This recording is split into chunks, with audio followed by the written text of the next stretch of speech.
Listeners, we will get to introductions, but before we do that, I am sitting here with Jeremy Friedman. Jeremy, will you tell us something that you believe about flex industrial real estate that might surprise us? Ah, so you may not believe this, but I believe flex industrial real estate is the next hottest asset class in all of real estate. We've all seen these cycles of popularity for self storage, retail, multifamily, and none of that has affected flex industrial real estate yet. There's a huge supply demand imbalance. People are pouring into the asset class. We're seeing more and more competition for deals as we go by them. Leasing activities off the charts. Demand from tenants is way outstrips the supply, and all of that's going to bake in to the point where more money is going to flow into the asset class. There's going to be a development boom. This is the next hottest asset class in real estate, and I don't want you to tell anybody. So how about that? Listeners, welcome to the Source of Commercial Real Estate, where we talk to the experts in non-residential commercial real estate so you can grow your business, find a competitive advantage, and use real estate to live the life that you want. I am your host, Jonathan Hayek. I am a former public school teacher who found financial freedom through residential real estate investing, and now I invest in commercial properties, particularly small industrial properties. Today, I am here with Jeremy Friedman with Stoic Equity Partners. Jeremy has a really interesting and varied background, starting his working career in investment banking, and now he's a principal at Stoic Equity Partners, focused specifically on self-storage and shallow bay flex industrial. Jeremy, thank you so much for joining me today. How are you? And I'm doing great. I appreciate you having me on the show. Jeremy, why don't we continue the conversation with you telling us a little bit more about your background, how you got started in real estate, and what your work looks like today? Yeah, so I kind of feel like my background is I call it my three different lives. So it started as investment banker. I was an institutional bond broker in Memphis, Tennessee. So I would help banks, mutual funds, and insurance companies manage their fixed income portfolios, buying and selling medium and large blocks of bonds, specifically collateralized mortgage obligations and mortgage-backed securities. So MBS and CMO. I did some corporates, some agencies, but mostly mortgage-backed CMO product. And our firm was bought out by SunTrust Bank, and there was a lot of flux there. Had just had my first child, and we decided Memphis was not where we wanted to raise our family. We decided to move to this sleepy little town in South Alabama, or LA, like we like to call it, Lower Alabama. It's a town called Fairhope. We're on the eastern shore of Mobile Bay. We're about a 30-minute drive from the Gulf beaches in Gulf Shores in Orange Beach, Alabama. That was 20 years ago. Not long. I opened a branch office for another investment banking firm here for a little while, which was really code for I had a Bloomberg in my spare bedroom, and I sat and made calls to my clients. I was talked into starting a home building company with a partner and a friend from high school who had been in the business here in Baldwin County, Alabama. We started Catapult Property. We started Calusa Builders in 2006. So you can probably go ahead and see the writing on the wall. That was literally perfect market timing at the very height peak of the market as it started to slide and go down into the '08 and the great financial crisis, the Great Recession. I did that. I pivoted every which way. We started as I ended up having to take over the company to try to protect my investment, pivoted from production home building into more of custom and semi-custom home building, pivoted into green building, built some of the first green certified homes in the state of Alabama, high performance, energy efficient homes. We had this things were looking up in 2009, and then we had this little thing down here called the oil spill in the Gulf in 2010. By 2011, I'd had enough, beating my head against the wall, trying to be a contractor, and I went to work for a real estate developer out of Tuscaloosa, Alabama, who developed mostly single tenant net lease retail properties. I worked with them primarily on the disposition side. Really enjoyed selling net lease properties. It was very much very similar to bonds. I mean, you're selling credit and cash flow. And so I really got into that after a couple of years, went out on my own, started Catapult Properties, a brokerage, after a brief stint at a regional firm, and did that until 2020. And one of my brokerage friends who I'd worked with about 6 or 7 years earlier, we got back together. We'd always wanted to get on the principal side of things, and the phone stopped ringing with COVID long enough to hatch the plan for Stoic, what became Stoic. And that's kind of the transition up to starting Stoic Equity Partners. And, I feel like it's interesting, the investments, construction, and real estate all come together perfectly in what we're doing with Stoic. So, that's how it got started. So tell us more about Stoic. What does your portfolio look like, and what is your focus today? So we began Stoic in the self-storage space. We have 4 self-storage assets still in the portfolio, including the very first was an adaptive reuse of an old grocery store box into climate control storage. It actually had converted from a grocery store box to a large office space, but due to COVID, the office user tenant did not need, they had transitioned to work from home, didn't need all the space. We were able to get them to buy out their lease, the remaining term of their lease, use that as part of the equity in the deal to then convert it all into climate control. We then bought another, more of like a core plus stabilized deal. And then we did a heavy expansion where we tripled the size of a storage facility in Little Rock, Arkansas. And then we did a ground up storage development in a submarket of the Pensacola, Florida market. So we got those 4 assets, but at that time, raising interest rates, a lot of new supply coming online. We started to see the writing on the wall that there was going to be some rough waters ahead, and we pivoted to multi-tenant value-add flex industrial. So our target now is 50 to 150,000 square feet, multiple tenants, mostly 3 to 5,000 square foot bays. We call it the mullet of commercial real estate. We've got business up front, you've got office, showroom up front, and out back you've got roll-up doors and dock highs and warehouse. Since the 4 storage deals, we've added 9 flex industrial deals. So total portfolio at the moment is 13 assets, right at $88 million AUM. 30 million of that is outside equity that we manage. We're in 6 states. We're in Florida, Alabama, Georgia, Mississippi, Arkansas, and Kentucky.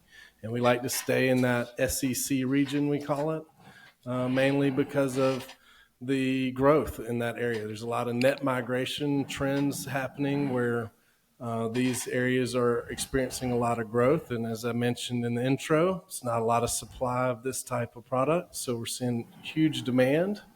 And so that's where we're doing. We're buying them as value add deals. We're increasing rents, increasing occupancy, doing some renovations, repairs, and mostly on a 5-year hold. Jeremy, I really enjoyed hearing about your foray into self-storage because you're the four self-storage deals that you did, they really span the continuum of potential deals that you can do. You started with an adaptive reuse, you bought a stabilized deal, then you tripled the size of a deal, and then you did a ground up. So I'm really interested in this first deal. You had a background as a contractor in single family residential, but it sounds like you and a partner got this idea to start Stoic, and your first deal in commercial real estate was this adaptive reuse, turning a former grocery store turned office building into climate controlled self storage. Will you tell us a little bit more about that first deal? What was the impetus for it? And why did you start with such a unique deal? Well, interestingly, Jonathan, this was the second time we had this asset under contract. The very first time, our whole thesis was we have this publicly traded office tenant. They have 3 years left on their lease. We happen to know that the C-suite for this tenant all lived over on this side of the bay, and lived around Point Clear on the water, and did not want to have to drive 45 minutes to West Mobile to the big corporate offices. And we said, well, we think they'll extend their lease, and then we'll turn around and flip it out at a lower cap rate. Really basic kind of real estate stuff, right? And so we had a great meeting with the CFO, talked to the CEO. Looked like our plan was spot on until COVID hit. The second meeting we had with the CFO, we walked into ghost offices, nobody in there. They had some of their salespeople who had been traveling bring COVID back. COVID ran through the office. They sent everybody home.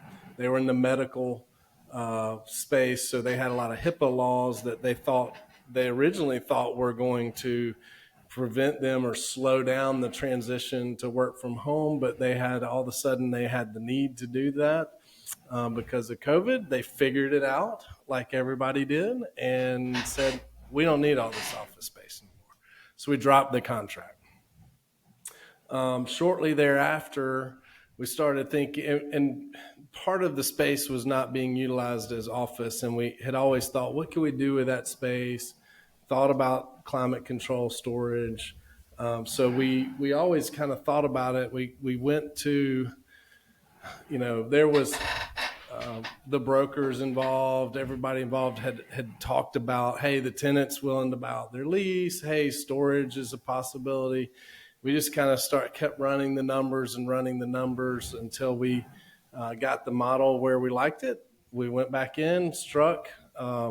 Sure enough, they bought out their lease. We were able to use that as equity in the deal to be able to convert it. So it was, oddly enough, it was not our very first option or the way we first looked at the deal. But as a broker, I had several self-storage. I had a CubeSmart developer I'd been working with.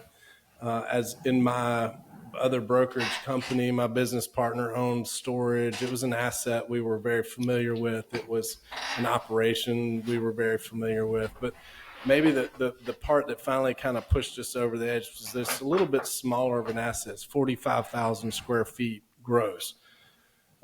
We strategically partnered with a third-party management company out of Birmingham, Alabama called Store Ease that virtually manage for the purpose of being able to lower operating expenses to make it work on these smaller footprint facilities. And we like that. We like their products, very elegant. It's like walking into the Apple store. You walk in, there's a big screen, and it's a nice, a live person comes on. They just happen to be sitting in Birmingham instead of there at the store, and they say, "Hey, welcome to Stories. How can I help you?" And we walk you through the rental. We have all smart locks, Bluetooth smart locks on the phones. So if somebody doesn't pay, we can overlock them. They can't even get into the facility, but it'll prompt them when they get there, "Hey, you need to pay your bill." They pay the bill. All of a sudden, light turns green. They can get in the building. So those are some of the technological things that made that happen and made that work. And so, yeah, I mean, that's how we got there. As you noted, all four of our stores deals were a different pivot to try to really get that market figured out. What the main connection between all of those different strategies was that it was taking a heavy amount of value add to make numbers work.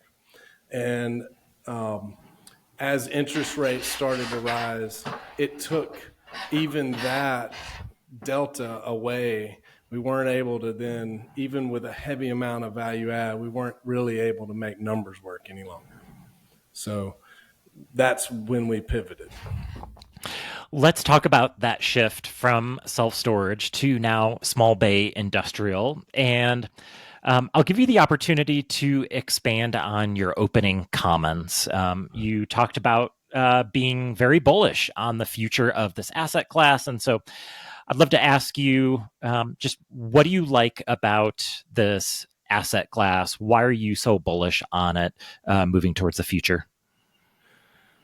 So it is simply supply and demand, right? This is what they taught me in middle school. It's one of the few things that stuck, apparently. Shallow bay or flex industrial has not enjoyed a lot of new supply, new development over the last 30 years. And so because of that, there's a strong demand for the product that's not being met. And it's still not being met today. You might ask, why is it not being developed now if there's that much demand? But it's not being met today because the rates are still very low. Rental rates are still very low, and with construction costs where they are, the numbers simply don't work in a lot of markets. So what's happening is we're able to actually go in and buy well below replacement cost. Our average acquisition and all-in investment cost per square foot in our flex portfolio is $93 a square foot.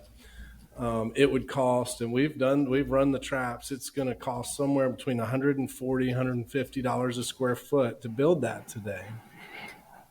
To do that, you would need somewhere in the, somewhere in the, say, $13 to $15 a square foot in rents. Most of our facilities right now we're achieving and gladly achieving $8 to $12 rents on those. So the numbers just don't really work at the moment. Now, I'm going to talk out the other side of my mouth, Jonathan, because I believe that at some point the demand gets so strong and there's no supply, people will move into and start developing the product. And when they do, they'll be getting $15, $16, $17, $18 rents. And that will allow us to continue to raise our rents. So that's our whole thesis right there. In addition, we believe that it's protected from the work from home trend that we just talked about with the office user. If you need warehouse space as a part of your business, it becomes very difficult to work from home. So it gives some insulation there, obviously not 100% protected, but gives some insulation. And furthermore, what we find with a lot of these facilities is most of the vacancies are heavily built out as office.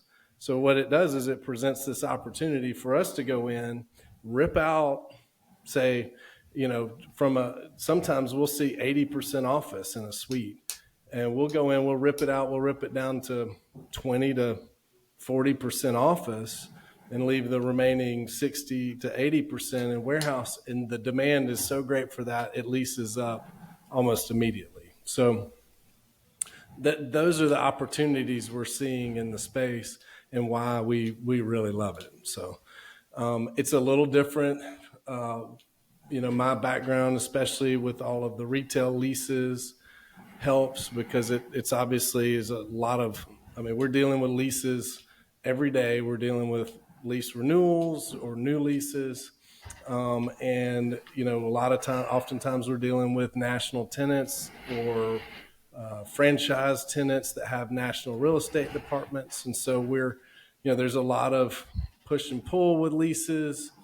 Most of these leases are in the 3 to 5 year range. So sometimes that presents a difficulty to reprice the rents if there's a long WALT on the property. If the weighted average lease term is more than 2 years, it becomes really hard for us to buy it because we don't get a chance to reprice to the market. But we see all those as just opportunities, and we see all those as ways that we can fit into the market and make it work. So. Yeah, I just want to comment on what you talked about in regards to the cost of development, and this is something that I'm involved in the industrial space. I really like the single tenant industrial space, but there's a lot of parallels because as I look around the country at different markets and different deals, some of this product is being built right now. But like you alluded to, in order for developers to make the numbers work on new construction, pricing, price per square foot, the lease up pricing is basically double of what standard infill properties are leasing at. And so I think that's a real advantage for people like you that are buying really smart at $93 a square foot, because developers are developing at, say, $150 a square foot, and their lease rates can't touch yours. And so, there are going to be some tenants out there that want the brand new Class A, glass bay door and all that kind of stuff. But I think being kind of in that Class B, middle of the road kind of product that most businesses can afford, I think that's a real advantage for you. Yeah, it does not hurt our feelings to be the low price provider. And oftentimes, because of that, we'll even sign leases with tenants that, don't necessarily think of as going into an industrial property. I mean, real estate companies, and we signed one deal with a nail salon, and just as obviously it's a very flexible space, and some are more industrial, some are more retail facing and looking, and offers more opportunity there. But it does not hurt our feelings to be the low cost provider. And as they continue to push rates, it allows us to continue to push our rates and achieve our rates. And I will say that out of every flex industrial deal, we've been able to achieve higher rents than we underwrote. So, sometimes we're looking at comps, we're looking at everything in the market to determine what to underwrite as our asking rents. And it's a little nerve wracking sometimes because we kind of have to push a little bit. And we've not had a problem. We've always exceeded our underwritten rates. So we welcome the new construction when it comes, and in some markets those work now because the demand is so high. But in most markets, we're seeing the rates are still a little too low. Yeah, I think it's a really smart move to just be covering your downside, because there's, who knows what happens in the future if, who knows what happens in the future if this asset class goes through a hard time. you're not going to be in a bad position being priced in the middle of the road, or maybe even at the lower end of the market if you want to stay leased. If businesses in this country go through a hard time, and the higher end stuff has a more difficult time leasing up, it certainly makes you look better if you're priced more moderately. So I think it's a really smart place to be. And ground up construction, I mean, in some markets it looks great, and I think it really can work in some markets. But whether you're in apartments or retail or industrial, being priced at the top end of the market is just, it can be a little risky if the economy takes takes a downturn. So, Jeremy, I'd love to ask you kind of what your buy box is, and when you're looking at new properties, you talked about WALT. So wanting a WALT below 2 years, and I assume that so you can execute a value add game plan. Will you talk a little bit more about kind of what your ideal buy box is? What are you looking for when you're searching for deals? Yeah, so I mean, our ideal buy box is probably somewhere around 80 to 100,000 square feet. We tend to buy 50 to 150. But you take that 80,000 square foot property, that's all, 3 to 5,000 foot suites. A lot of times we're buying and love to buy from, I'll say mom and pop, but legacy owners that have, a lot of times they have no debt on the property. They do not want to pull from their cash flow to do tenant improvements. They don't want to pull from their cash flow a lot of times to do, maintenance to the facility. So we'll have some deferred maintenance. We'll have a lot of those heavily built out office suites that are sitting vacant. So we have some vacancy, but more importantly, we have lower than market rents. So some examples. I'll tell you what, I'll give you one we're buying right now. We're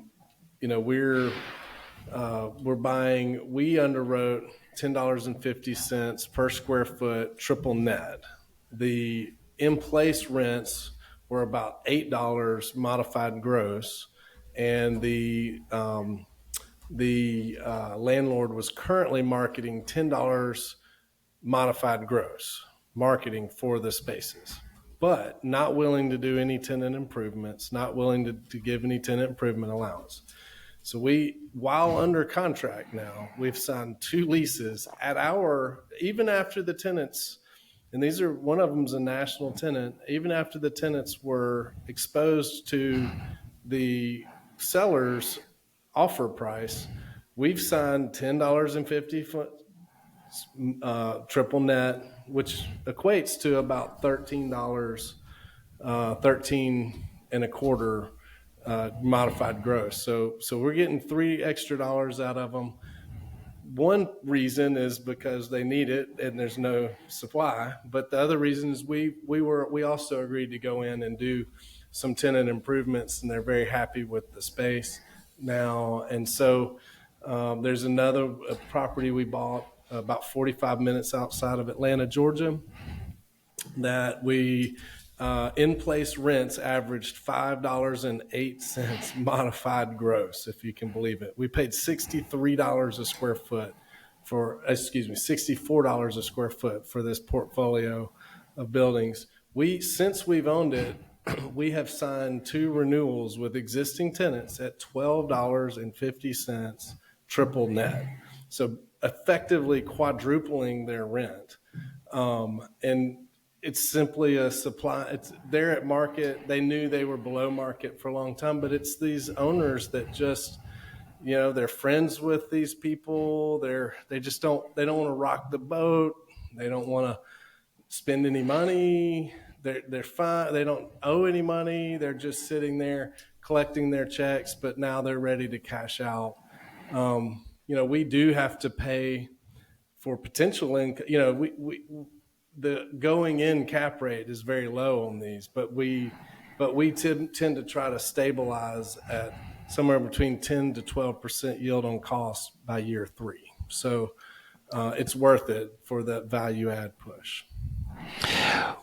You had mentioned that you often buy properties with some deferred maintenance. Can you talk about some of the deferred maintenance items that you generally expect to have to take care of going into one of these properties? Yeah, it's oftentimes there's always a lot of very simple stuff like overgrown landscaping. The parking lots need seal and stripe. Um, Gutter work is pretty common. Sometimes we have to get into roofs, which gets very expensive, but we underwrite all of that in our models for day one. So we underwrite um, a renovation budget for when we purchase the property. We underwrite leasing commissions throughout the life of the property.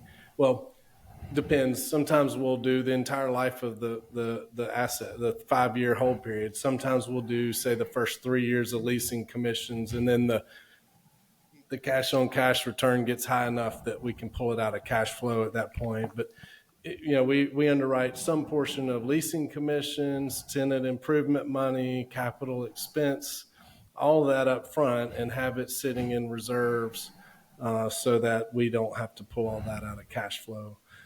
So if we do need a new roof, so the expensive stuff is roof and HVAC. So we obviously have the roofs and HVAC checked out during due diligence and adjust the budget accordingly.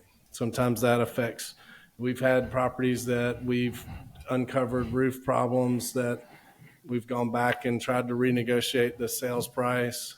The owner said, no, we're not lowering the sales price, and we've had to drop it. And then we've had that happen a couple times, but one time they came back and, a few months later, and we were able to get it back under contract and close it. So, it's just, it's a process. Yeah. Similarly, I want to ask you about typical tenant improvements. You mentioned that national tenant that you were working with, and you essentially doubled their rent in exchange for making some improvements to their unit. You can talk about either that tenant specifically or typical tenant improvement allowances. What do tenants want done to their spaces? So, this is a very similar strategy to a value add multi-family play, right? But the only difference is we're not in there changing out granite countertops and carpet.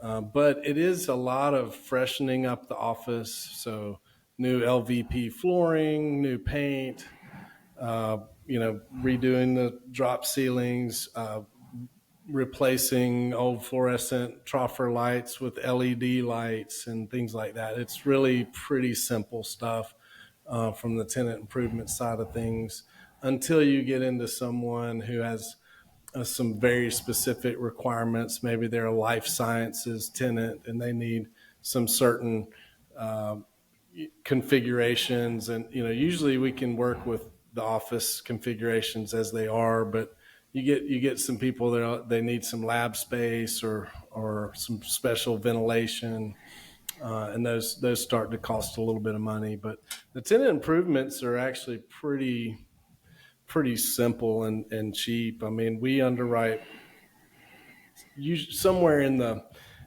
$10 to $20 per square foot range for that, because if you think about it, that's spread over the whole suite, which a lot of that's warehouse and doesn't really cost. There's really not any tenant improvements there to speak of. So, the most that's all concentrated in usually the office or showroom space. So, Jeremy, will you talk about how your small bay industrial properties are managed? Do you have a third party manager, or do you take care of that in house? Great question. So we use all third party property management, and in each market we're in, there tends to be 1 to 2 main players in this type of asset, and so it's a pretty simple process to figure out who the number 1, number 2 property management company is for flex or small shallow bay industrial in a market. So they'll do boots on the ground management. They'll be our leasing agents on that property. And then in-house, we have a director of asset management, and we have our own accounting in-house that then manage those managers and go and manage those leasing agents and help be the squeaky wheel, if you will, to make sure that we get the attention that we need. As time goes on and they stabilize, we need to squeak a little less and less. But in the early days, it takes a lot of management of those managers, and so we often look at, is it make any sense for us to bring property management in house, or when does that make sense? And the local market knowledge is of huge benefit. Most of these property management and leasing agents have lots of relationships with the tenants in the market, and we would charge that management fee to the deal anyway, even if we did it in house, to be able to pay for the additional staffing. And we just don't feel like we can. At some point, if we feel we can do a better job for the deal, then it will make sense. So right now, we'd use all third-party property management. And I'll lead into this, Jonathan. Almost every deal that we buy is off market, but comes to us through brokers. So we go in each market we want to play in, and we go and we database the market. We find all of the properties we like there, and we develop a broker relationship or two in that market. And we sometimes as simply as hand them a list and say, hey, get us a shot at these properties, we'll make an offer. And those brokers have relationships with the landlords, with the property owners. They've probably brought them tenants in the past. They know them. It's a simple call. They pick up the phone, call Bob. It'd take us 6 months to get Bob on the phone, another 6 months to get him to stop hanging up on us. They can get him on the phone immediately and say, hey, these guys are real. They're interested in buying your property. They get us a shot at it. And they also know that they get a shot at property management. They get a shot at leasing. Maybe they get to sell it for us at the end. So it's just a really good long-term relationship that includes all that market in market knowledge. I'd love to be sitting in the middle of Atlanta and do my whole career buying and selling properties only in Atlanta, Georgia, or some other major market. I don't have that luxury. I'm sitting in lower Alabama. There's very little flex industrial down here. There's just, so we have to grow, we have to expand our markets that we're willing to be in. And the way we've found to do that effectively is through a broker network. So that's what we do. Jeremy, this may just highlight my ignorance, but you just dropped a bomb on me. I mean, that strategy for finding deals, that was, as we finish up the conversation, that was going to be one of my questions, was what are some of the top ways that you find deals? And you do find deals through a broker, but off market. And so if I'm understanding you correctly, it's genius. You contact the brokers that already have relationships with these sellers, because it would take you so long to establish relationships with these sellers. They're probably getting cold called anyway, and so you'd just be one more cold caller. But when they look at their phone and they see, oh, it's Bob the broker, I'll pick up the phone for Bob the broker, and suddenly that's your in. And so then you can pay the broker.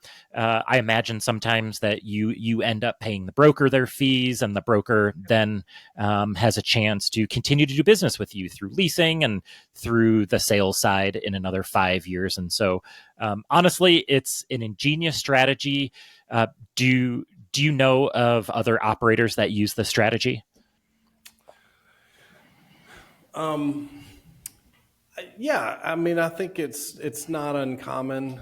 I know there are a lot of operators that they have virtual assistants making calls to all the owners. They're mailing cards and letters. I get them, you get them, you own real estate, you get these calls, you get these letters. They don't really land with me, and I don't think they land or resonate with a lot of building owners either. Do they occasionally hit? Sure. But again, we feel very strongly with building that broker network. And guess what happens? Next time some other owner calls them and says, hey, I'm thinking about selling, who do you think they're going to bring that property to? The guys that closed a deal with them, the guys that then turn around and signed a property management agreement with them, the guys that then turned around and let them continue to lease that property. They know they're not losing the business. They're making a transaction. They're getting paid on the transaction. They get to keep the business. I will say part of it probably stems from the fact that my partner and I were brokers. So we value what a broker can bring to the table. But I do know there are other operators out there that do that, but I know there are a lot that don't. And so for all the brokers out there in the world, hopefully I'm helping you guys get some new business today.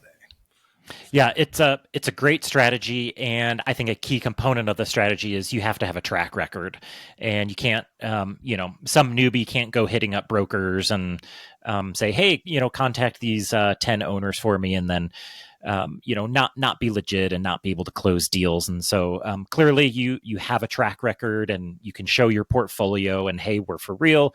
We've raised $30 million in the last couple of years. And so I think that's a key component of the strategy, but a great strategy nonetheless. Jeremy, are there any markets that you are especially excited about or targeting in particular? So this may surprise most of your listeners, but we love Jackson, Mississippi right now. We own 4 properties there that are all doing extremely well. And it's the kind of market that we love. It's what we call a linear market. It's not a cyclical market. It's just steady. It's not like trying to go into Nashville, Tennessee and expecting this huge appreciation play, but it's just steady and there's cash flow. It's the capital of the state. It's the industrial mega center of the state. So it's everything we look for in a market. But one thing that just has got me really excited about it is Amazon Web Services. AWS is building the official announcement was a $10 billion data center north of Jackson in Madison County. From everything we're being told, the budget's probably already up to $20 billion. And this is really just the first couple of phases of what's going to be more growth. There are, from what we're being told, 5,500 contractors moving to the area to build these things. It's just, I believe Jackson's going to go through a renaissance. We own a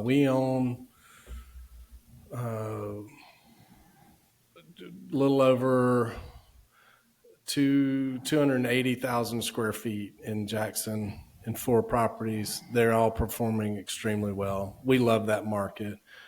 We made our first move into Louisville, Kentucky earlier this year, about 3 months ago. That market has according to CoStar, a 1% vacancy in flex industrial. Love that market. So far, so good there. We really like it and would love to add to our portfolio. Anybody in Louisville or Jackson has some properties they want to sell us, please give us a call. Those are a couple that we're really excited about. Yeah. Love hearing that. Was definitely not expecting to hear Jackson, Mississippi. So I always appreciate getting some new information and just hearing some different viewpoints.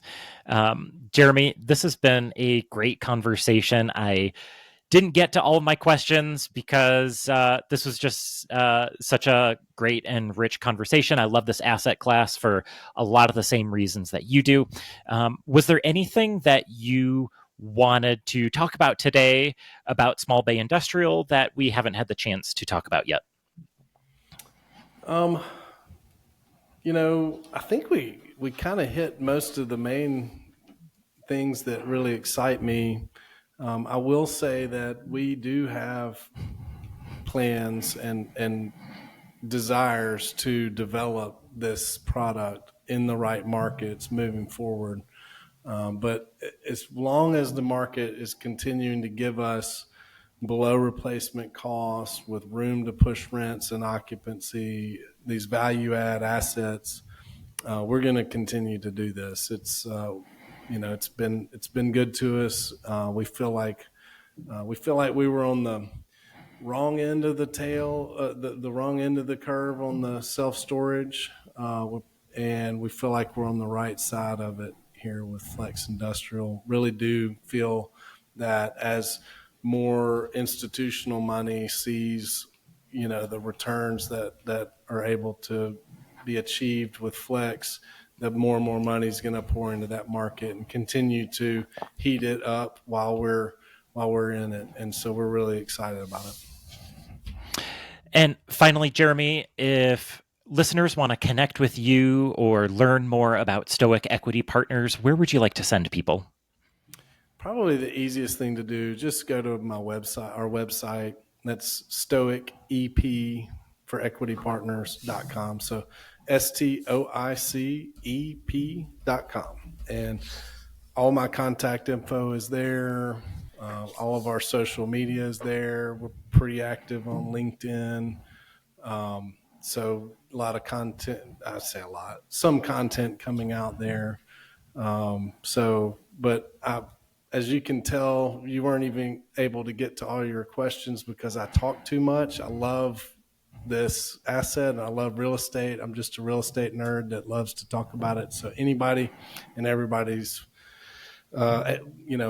able to reach out to me, and I'm more than happy to engage.